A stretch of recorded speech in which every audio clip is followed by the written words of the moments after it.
From the first breathtaking sweep of Rio's skyline, the city etched itself into my memory like a living mural, where mountains, sea, and soul collide in one mythic, unstoppable rhythm. I found my expectations of Rio both confirmed and utterly surpassed. I'd always pictured the usual postcard sights: Christ the Redeemer standing sentinel above the city, the festive stretch of Copacabana, the thump and sway of samba. But this journey swept me through Rio's heart, unveiling its subtle magic and its seamless blend of wild nature, architectural grandeur, and living culture in a way both cinematic and soulful. It's hard to describe the sensation of seeing the legendary Christ the Redeemer for the first time, not just because of the immensity of the statue itself, though it surveys the city from an impossible height, but because of how it emerges from a cocoon of morning mist, arms silently spread in welcome above a city already bustling below. It's a focal point, both literal and spiritual, inviting you to linger while the camera glides across neighborhoods laid out like jewels at the foot of the mountains.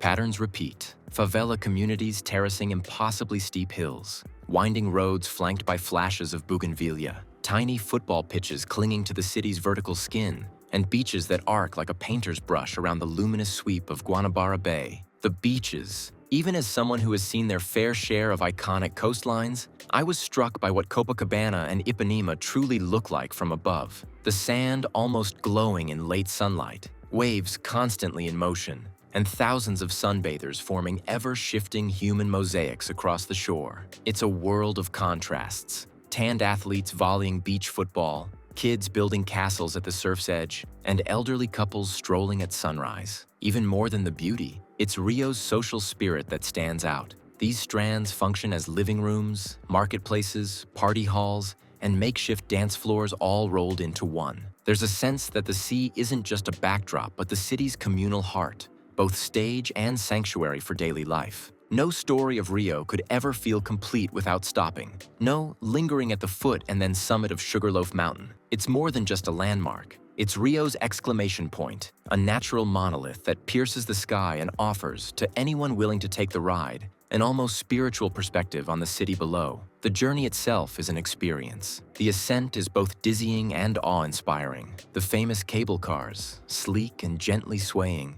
feel impossibly fragile against the expanse of blue sky and deeper blue ocean beyond. Suspended mid-air, you're caught between sea and summit, reality and postcard. When I finally reached the top, I felt something shift, viscerally. Rio stretched in every direction, spilling out across a canvas of color, motion, and contradiction. The city doesn't sprawl, it pulses. Rivers of traffic shimmer like veins between neighborhoods, winding around the massive granite ribs of forested mountains. High-rises jut from the earth like concrete stalagmites, somehow coexisting beside favelas clinging to hillsides and lush green pockets that seem untouched by time. Bays flash in the sunlight like shards of glass, while the Atlantic curls endlessly at the edges, as if in constant conversation with the shore. The view from Sugarloaf is more than scenic. It's a narrative. It tells you how Rio became what it is, not just geographically, but emotionally. The terrain dictates the rhythm of life here. Streets bend, twist,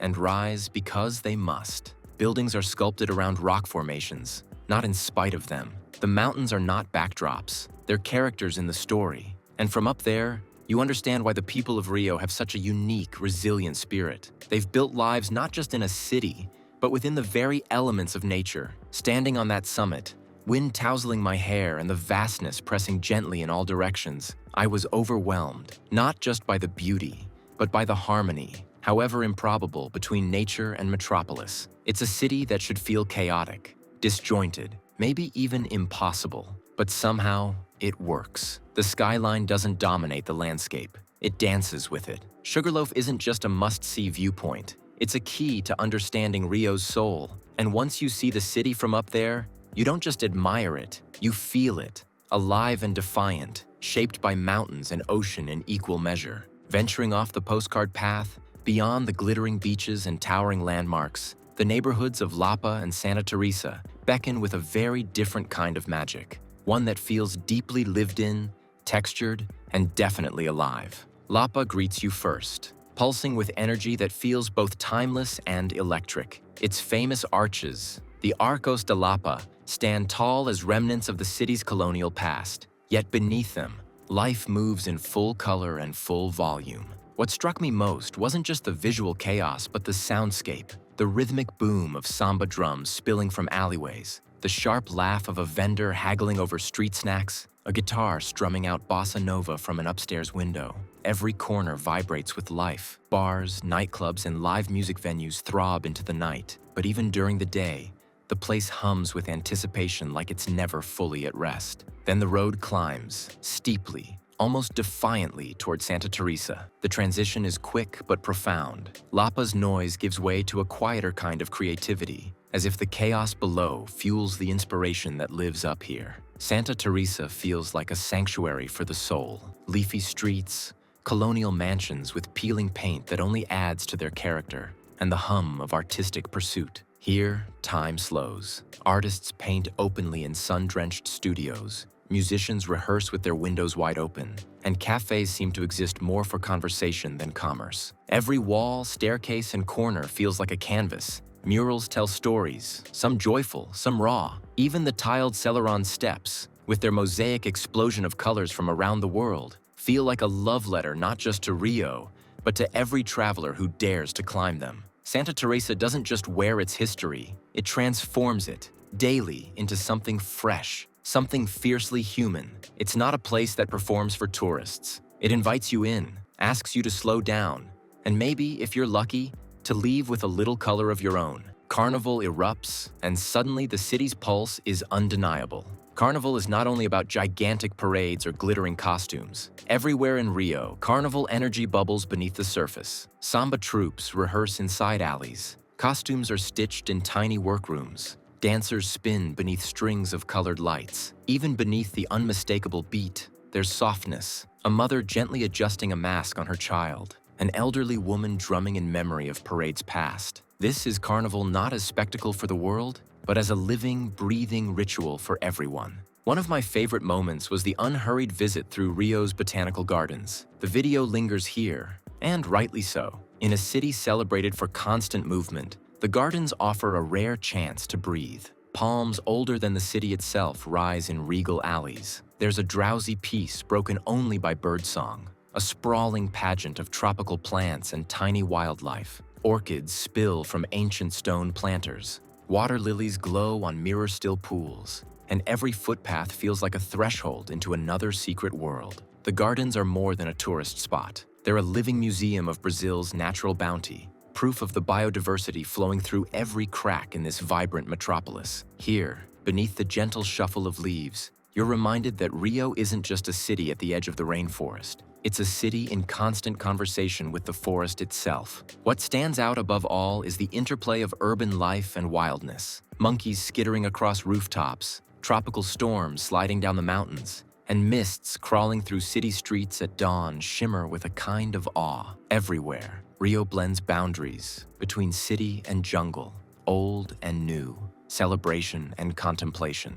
Favelas, those dense, colorful communities artfully stacked on impossible hillsides, receive the respectful attention they deserve. Night brings a new face to Rio, one not seen in postcards, but deeply felt. As the sun dips behind the hills and the last light melts into the horizon, the city doesn't sleep. It transforms. The skyline begins to glow not with the sterile white of office towers, but with warm amber windows, neon streaks, and the pulse of life continuing without pause. The towering silhouette of Christ the Redeemer is now lit from below, casting its protective gaze over a city that seems more alive after dark. Down at Copacabana and Ipanema, the beaches pulse with a different rhythm. The roar of the waves blends with the laughter of late-night swimmers and the distant beat of drums. Lanterns swing in the breeze, illuminating stalls selling grilled cheese on skewers, sweet churros, and coconut water straight from the shell. Small circles of people gather on the sand with guitars, sharing songs and stories like the night itself has paused just for them. In Lapa, the famous arches of the old aqueduct glow with color, as if the stones themselves are humming along to the samba and foro echoing through the alleys. The streets become rivers of motion, dancers spinning beneath strings of lights, couples leaning in close at food carts, tourists wide-eyed and grinning as they're swept into the crowd. Music isn't background here, it's the air itself. rising from every open door, every drumline, every passing car. It's impossible not to move with it. Even in the quieter corners, Rio's night holds its magic. In Santa Teresa, dimly lit cafes spill soft jazz onto cobbled sidewalks. Locals sip espresso or caipirinhas as if time has no claim here. The city, normally defined by its contrasts, becomes something unified after dusk. Rich and poor, old and young, artist and executive, all part of the same midnight rhythm. There's something about this city at night that feels eternal, like it's always been this way. Streets once sharp in daylight blur into golden softness. The edges of day and night, like those of land and sea, dissolve into one another. And what remains is a feeling, hard to name, harder to forget. Rio at night doesn't just shine, it invites into its music, its mystery, its movement, into a dream you're somehow awake for. Venturing off the postcard path in Rio de Janeiro, beyond the glittering sweep of Copacabana and the iconic rise of Christ the Redeemer, I found myself pulled into two neighborhoods that quietly and sometimes loudly steal your heart: Lapa and Santa Teresa. They're not the glossy, polished Rio that makes the covers of magazines. They're messier, more layered, more real, and maybe that's why they left such a lasting impression on me. Lapa was my first stop. You don't ease into it. It announces itself. One moment, I was walking through a fairly quiet street, and the next, I was beneath the towering white arches of the Arcos de Lapa, caught in a swirl of movement, music, and color. The sounds hit you first. The deep, pulsing rhythm of samba drums echoing from nearby alleyways,